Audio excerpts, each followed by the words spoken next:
Geek Therapy Radio.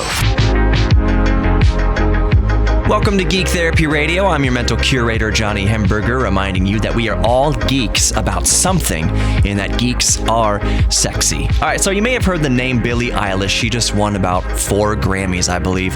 But you may have heard less about her brother, Finneas, who recorded and produced the album, the entire album in their childhood bedroom. So let's explore that. Let's hear from Finneas, and then I want to dissect the conversation in a way that helps encourage others who may be thinking of getting into home recording or maybe just struggling with home recording. I've pulled this audio from a YouTube channel called AWAL, A-W-A-L. I'll include the link to it in the podcast description, so make sure you subscribe to the Geek Therapy Radio podcast as well.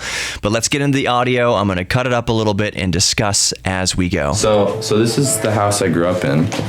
We only have like a 2-bedroom house and there's 4 people in it. Instead of making me and Billy share a room growing up, our parents just sleep on a futon in the living room, which is really nice of them.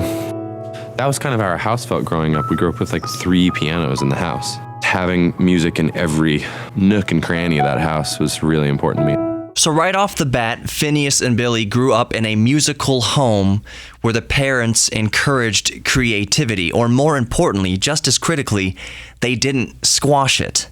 It also helps that your brother and or sister is also extremely talented and a very good singer. When inspiration strikes, you need a singer, you always have a singer. So that's not critical to producing music from home, but it is very nice to have. But again, the most critical takeaway from that were parents that did not discourage creativity. You can still encourage your children, about the realities of the world and getting a real job. Encourage all you want, but don't discourage creativity. Let's continue. To me, it's all about like immediacy. The way I want any home studio to function is like I want it all to be like as fast as I can think of an idea, I want to be able to articulate it. So if you're musically creative and dabble in home recording, whatever equipment that you do have, try to keep it immediately accessible for whenever inspiration strikes. And it doesn't matter how much equipment you have or how much it costs. The fact is, if you own any computer with a USB port from within the last 20 years, you have a fully capable music studio, or podcast studio for that matter. The great thing about audio production is that it doesn't need a very powerful computer. A single core Windows XP with 2 gigs of RAM and maybe a 5 or 10 gigabyte hard drive is more than enough to produce an entire album. But it has to be set up and ready to go. It does no good if it's buried in storage or needs a big long setup each time you feel inspired. I recorded me and Billy standing in a bathroom and striking all these matches. I'll sit and watch your car burn with the fire that you started in me, but you never came back to ask it out. Don't have a bunch of synthesizers or instruments? Don't be afraid to use the sounds around you. I'll sit here and she'll be like right there, and I'll just bring the microphone over to where she is, and she recorded pretty much every vocal for the entire album sitting on my bed, like with her legs crossed. It's kind of insane. The other thing is that neither Billy nor Finneas relies on auto-tune, which is refreshing in this day and age. No amount of equipment in the world can replace talent and practice. Putting a terrible musician in $1 million studio won't help how they sound. It will only expose how truly terrible they are. It's like 4K TV exposing every detail of bad skin.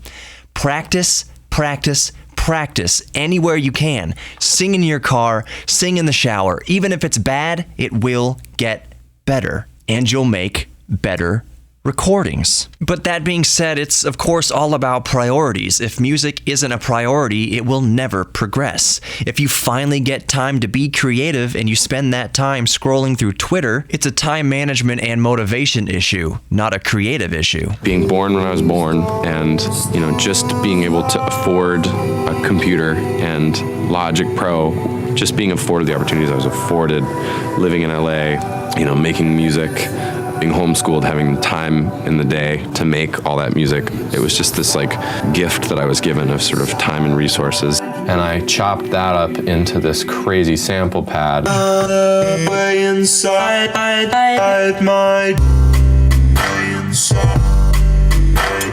Now, as your collection of gear does grow, spend time learning and messing around with each new piece of gear, because it sucks to be inspired, but then be stifled because you don't know how to extract your vision out of your gear. So play around with it for a long time before relying on it. You know, a photographer takes 1,000 terrible pictures before ever taking a good one. He's learning the camera as much as he's learning what to look for artistically. I still try to limit myself as much as I can just to see how much I can get out of each individual thing. So I tried never to look at it growing up as like, I don't have a Mellotron, I don't have this. First of all, there's so many great plugins, so I always felt like I kind of did. But just whatever I had, I was like, I've got this. One of the biggest secrets in professional music production is that limits inspire creativity. You know, infinite software possibilities can be daunting and even stifle creativity.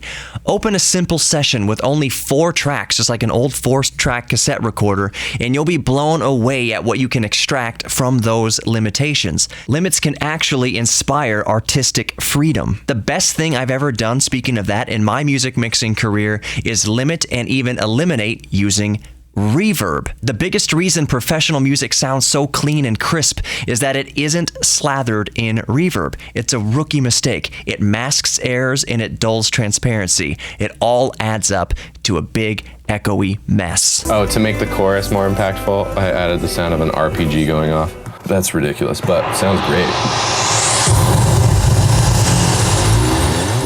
There's a crazy intimacy, I think, to what we're doing. There's such a kind of a like private feeling to what we're doing because we're not at a recording studio where different people are there every day and people are down the hall. Like, it's our house and it's where we live and it's where we have experienced everything. That allows us to make some kind of music that feels wholeheartedly exposed as far as like who we really are as people and as siblings and as, you know, children of our parents. I think it's just really honest. Gear and environment shouldn't stifle creativity. Start with inspiration and use as minimal an amount of tools as necessary to achieve it. Building a house starts and ends with a hammer and a nail. Extra tools are added along the way as needed. So start with a melody in your head and go from there. Don't try to finish it in your mind. Just start it in your mind. Everything will fall in line from there. It just starts with an idea. Every Grammy started with a lyric or a melody that popped into someone's head while folding laundry, driving to work, or mowing the lawn. You're listening to Geek Therapy Radio. Let's continue the music production discussion after the break.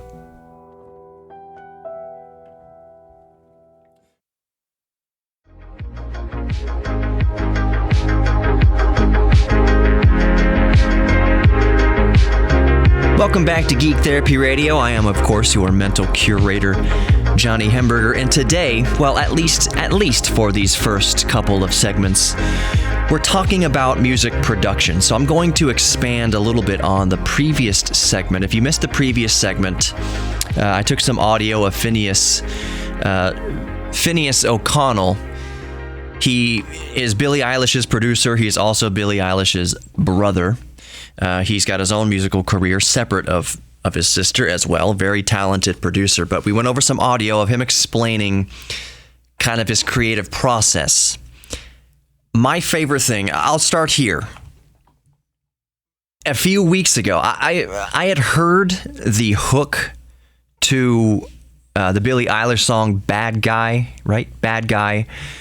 For months. You couldn't escape hearing the hook, but I always heard it kind of in a promotion for the MTV Music Awards or something like that. And anything that comes out of MTV, production of MTV, I automatically discredit. So I heard the hook 1,000 times, just never even thought twice about it. It's something for MTV. It's just going to be some garbage song.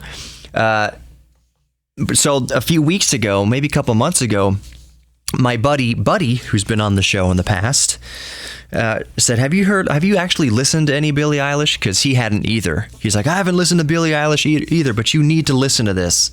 And so we actually listened to the song, listened to one or two songs, parts of a couple songs.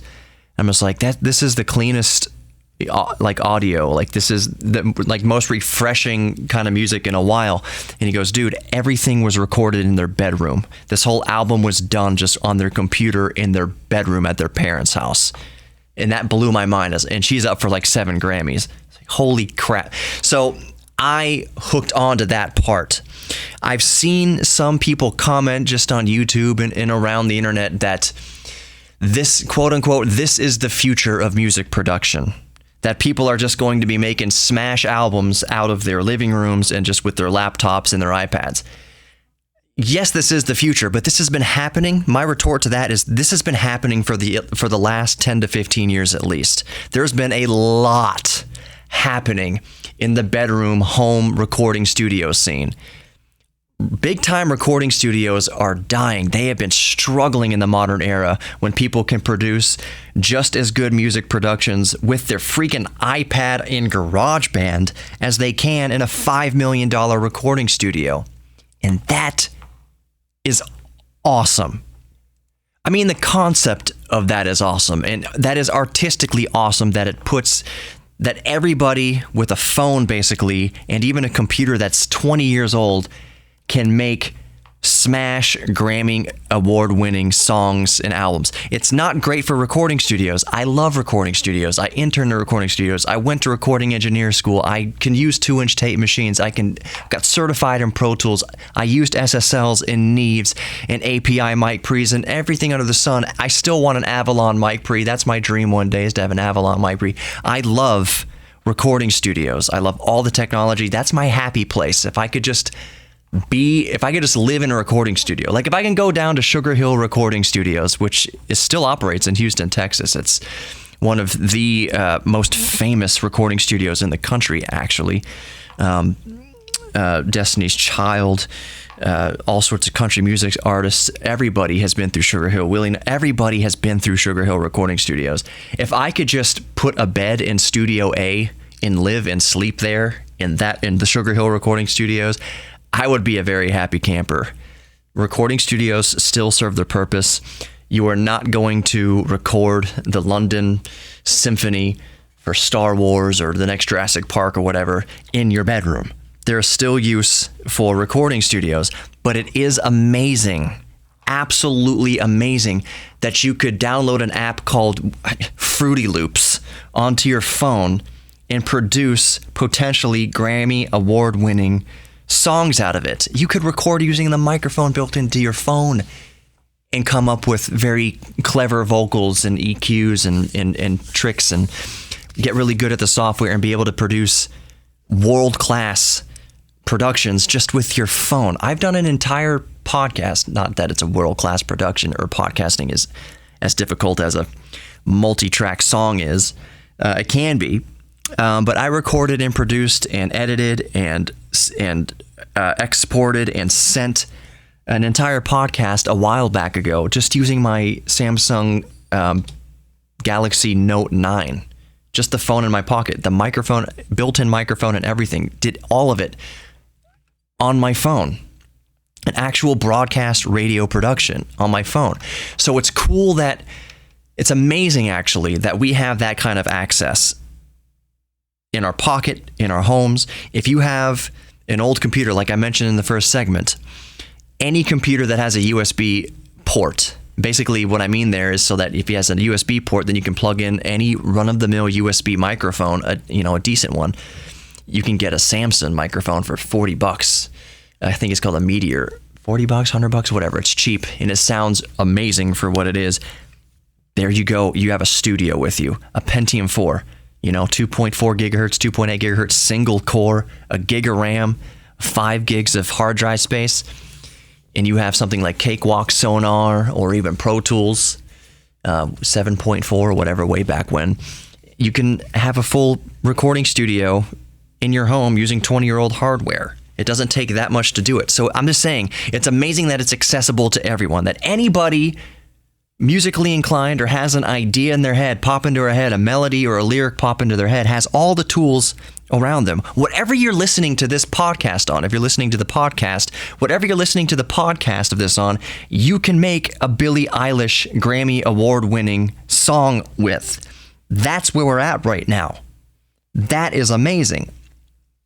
So that was my huge takeaway with Billie Eilish winning 4 Grammys. Is it's finally taken what's been happening over the past 15, 20, 25 years or so in people's home studios, and now it has 4 Grammys to show for it. There are probably other albums that have won Album of the Year or won some Grammys or some accolades and recognition that have done what Billie Eilish and Finneas have done, that have been recorded at home and produced at home.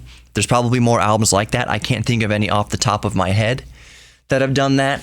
Just what I'm talking about is nobodies from nowhere, just exploding onto the scene the way Billie Eilish has, and all of a sudden win 4 Grammys. That kind of whirlwind. One of the things that I saw, and it was Finneas. He was on an interview. Was it Jimmy Fallon or something like that? And he said they put out Bad Guy, which took them a year to make.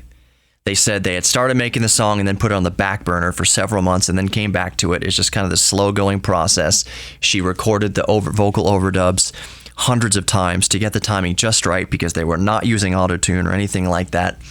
But they put all that work into it, all that time into it, released the song, and then he said it was a gradual. Finneas said it was a gradual thing. They put it out, and they remember the first time they got 1,000 listens, the first time it went over 1,000 listens, and then it kind of, 2,000, 5,000, 10,000 over a period of time. It wasn't an instant overnight success. So he says he very much cherished that part of it, that it wasn't an instant success, that there were several months of a build-up to it, so they got to enjoy the success of it, all these milestones along the way.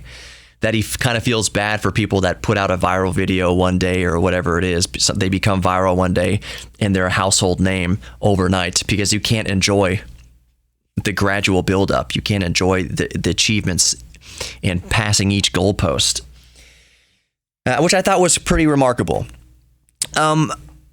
I think I will definitely continue this discussion into the next segment. I'm going to get over more of my own personal journey with music production before I got into radio, before I did the podcast thing. And I still, from time to time, take up clients to not record so much anymore, because, like I said, you can record amazing audio just in your own home. But I still take clients sometimes for mixing and mastering and putting albums together. Not so much anymore, because I'm doing the radio thing, but I did it for years and years and years, over a decade. So I'm going to share some of my experiences and what I've learned to hopefully help you, the listener, who is either struggling with it or thinking about getting into it. So we'll talk about more home studio production techniques and just kind of tips that I've learned over the past 10, 15, 20 years. More Geek Therapy Radio coming up. I'm your mental curator, Johnny Hemberger. Don't go anywhere. Having fun, aren't we?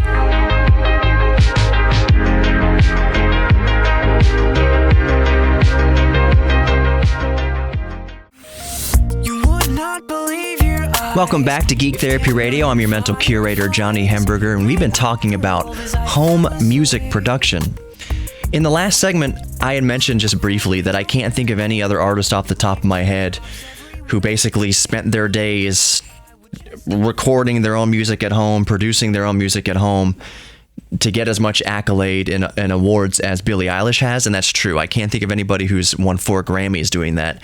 But another artist that comes to my mind who's been doing that for a decade at least, MySpace launched a lot of music careers. It was just people in their basements, in their bedrooms, tinkering with audio software. They got a following. They started touring. A lot of careers have been launched by their home recording studios and their home recording setup. It's just a pair of headphones and a USB microphone and a laptop, basically, or a tablet. One of those people is Adam Young from Owl City. Fireflies. I'll probably use that as the bump music in and out of this segment. But Adam Young, still to this day, I'm sure his home recording studio has advanced. He probably has a few more Moogs and a bit more, or Moogs, however you want to pronounce it, synthesizers, keyboard synthesizers. He probably has a whole lot more equipment now than he did back when he first started, now that he's so huge and whatever. But he's still basically doing the same thing. He's making his songs in his home recording studio, and that's how his albums are produced. Now, I also mentioned big recording studios. and how they're kind of dying, but they are dying. Let's not beat around the bush, but they do still serve their purpose.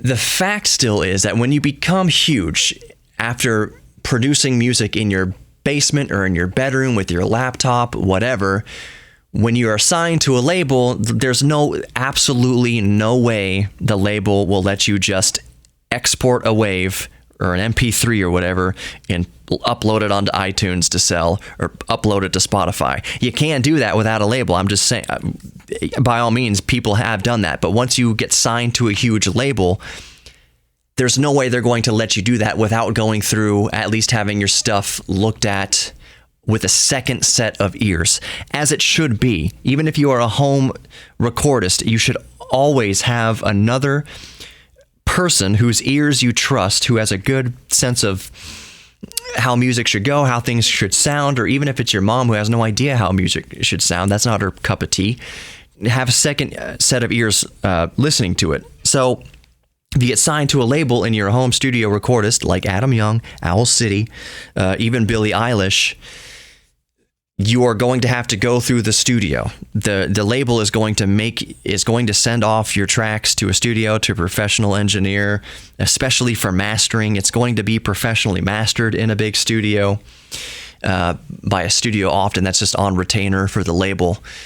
So let's not kind of disenchant ourselves and think that somebody big like Owl City or Billie Eilish, that their music never goes through a studio. It definitely, you don't get that big and signed and not have your music go through another set of professional ears, I'll just say. There's definitely something that gets done to it on the tail end in a major mastering studio, at least. I'll say that. At the very minimum, it's going to be mastered at a mastering facility. So on that note, mastering, now that came up, there's a lot of confusion with what mastering is. Basically, in its most essential definition, mastering is any editing that's done to the final stereo or mono export of a song.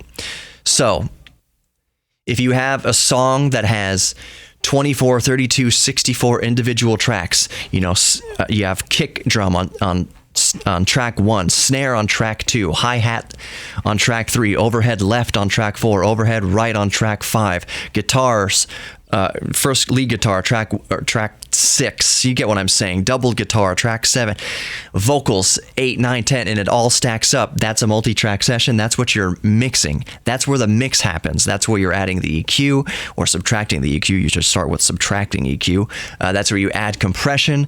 That's where you lightly, if necessary, add any reverb, although I advise against jumping immediately to reverb.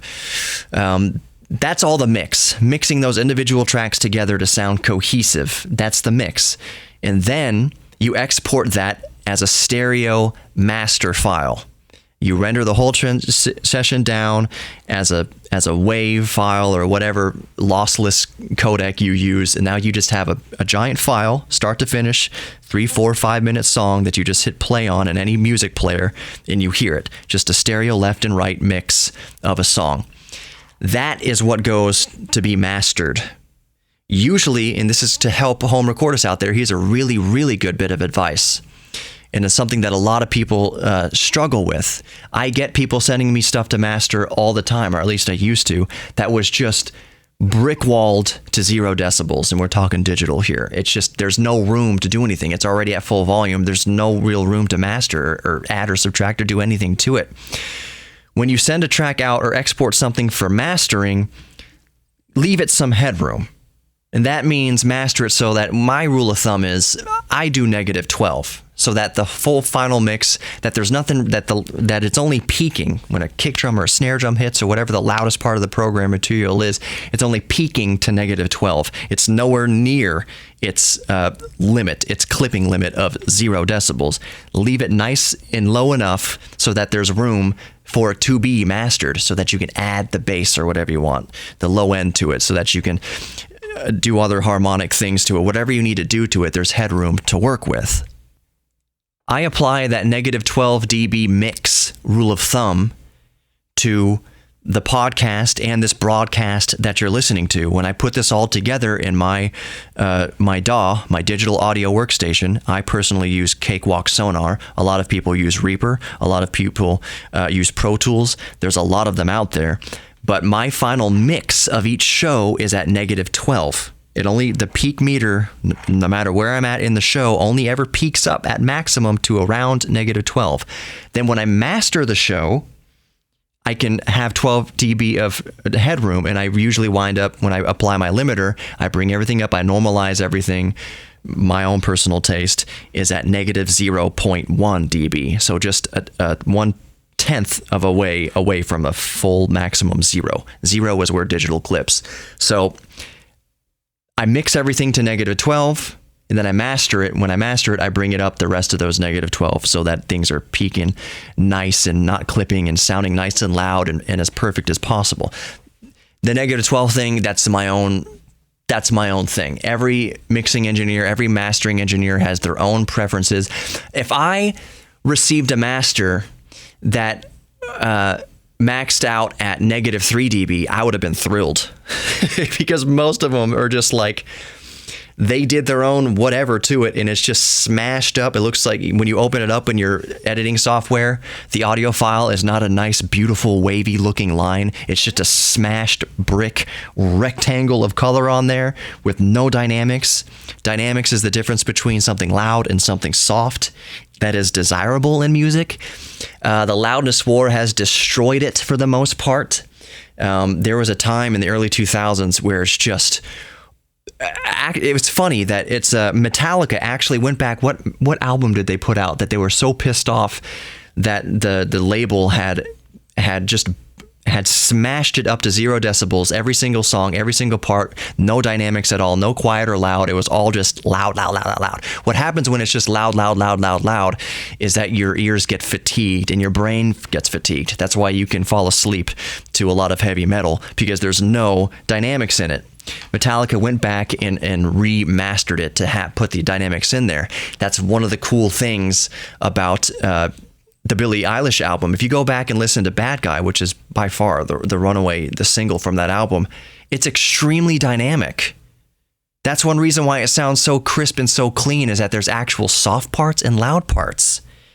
There's dynamics between a finger snap and a vocal. Vocals are kind of low, finger snap is high, very snap. There's dynamics in there. It's not just a rectangle. So anyways, so we're running out of time in this segment. I think I want to save the last segment to get into some of the nuts and bolts of audio production. And this is going to help anybody, whether you are a bedroom musician, home recordist, singer-songwriter with an acoustic guitar and just your vocals, or you record pianos or violins or bass or whatever, you record a full band, or you're just a podcaster and all you record is your voice and you're mixing some audio with your voice, or you're a game streamer. Anybody who uses a microphone, which is a lot more than ever nowadays in the digital age and everything's uploaded online.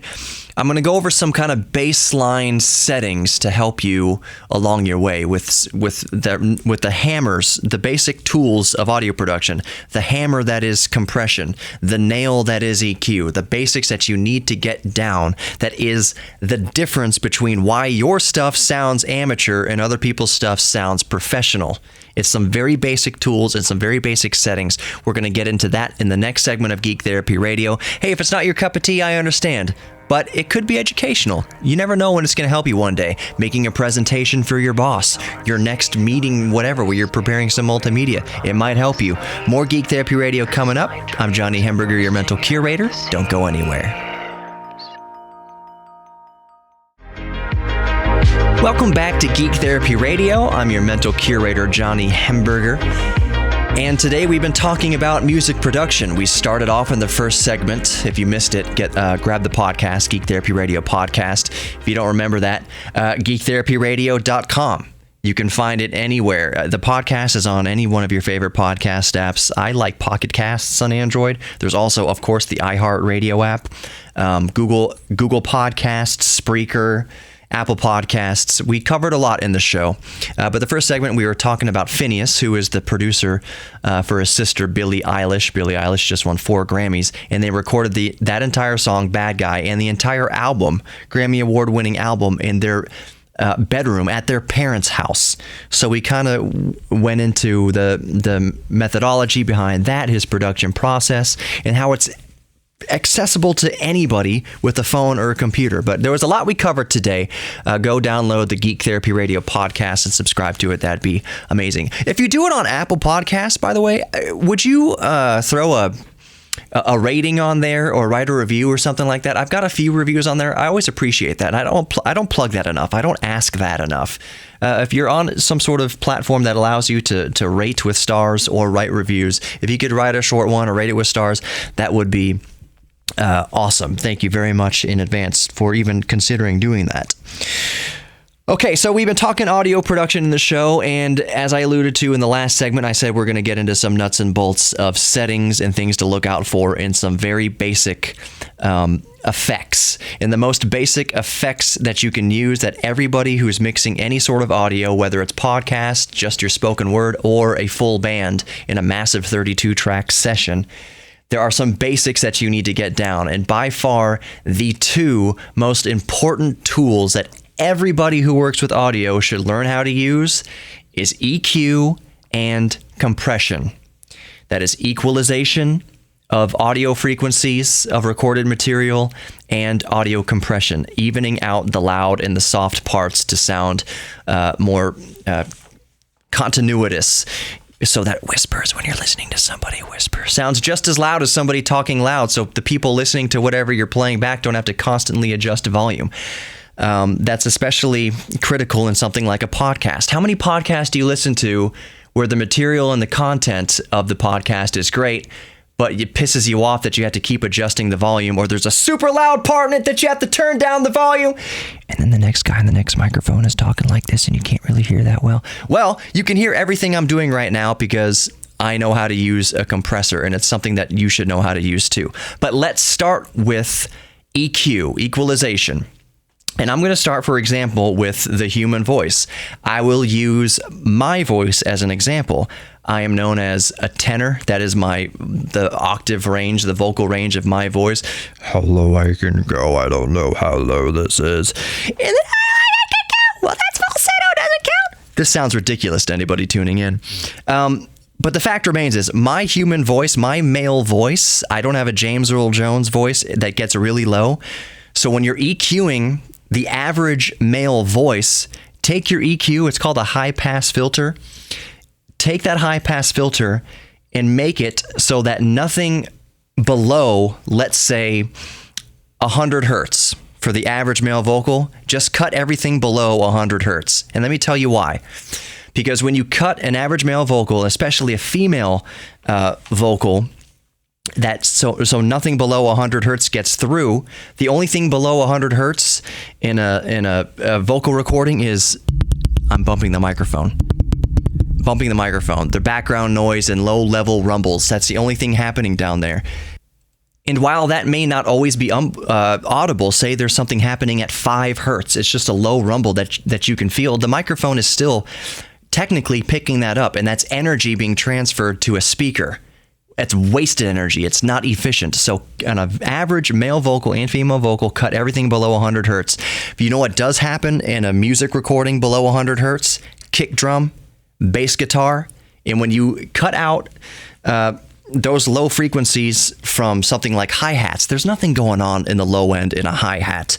An electric guitar, there's nothing really going on in the low end below 80 hertz, 100 hertz or so. So basically EQ all of that out of that material. EQ everything below 100 hertz out of a voice, out of a female voice, out of a violin, out of all that stuff to leave room for the bass frequencies to breathe, the kick drum, the bass guitar. Everyone is sitting in its own kind of sonic real estate.